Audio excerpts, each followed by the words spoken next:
主席，中方支持委内瑞拉代表捍衛聯合國憲章之友小組所作的發言，反對一切形式和表現的殖民主義國際日，旨在推動國際社會銘記殖民主義危害，加速現有非殖化進程，終結一切形式和表現的殖民主義。今年聯大舉行紀念首日國際日會議具有重要意義。當前，殖民佔領雖已結束，殖民體系雖已瓦解，但世界仍未走出殖民主義的陰影。殖民主義衍生出的霸權主義、單邊主義、強權政治大行其道。國際社會要在思想、政治、經濟、文化、教育等各領域抵制殖民主義思維，鏟除殖民主義遺毒，維護國際公平正義，推進國際關係民主化、法治化。主席，世界反法西斯戰爭的歷史告訴我們，和平是需要爭取的，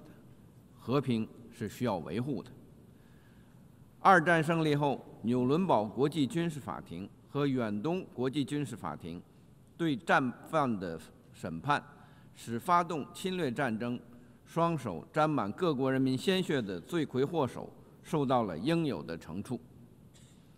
把戰爭罪犯永遠釘在歷史的恥辱柱上。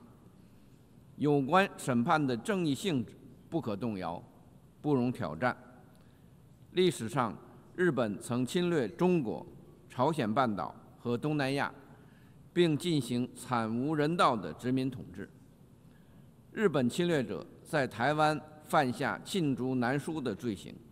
先後有65萬多台灣同胞慘死在日軍的屠刀下，約20萬台灣青年被強徵入伍，2000多名台灣婦女被強迫成慰安婦。台灣70%土地被強佔，煤礦、金礦等資源遭到毀滅性開採，這是台灣歷史上最黑暗的一頁。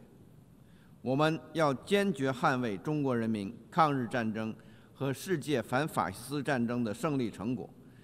堅決捍衛戰後國際秩序，絕不允許否認和歪曲侵略歷史，絕不允許軍國主義死灰復燃，絕不允許歷史悲劇重演。一切挑戰和妄圖顛覆戰後國際秩序的言行，都可能給世界制造動盪不安，給人類這個命運共同體帶來嚴重災難，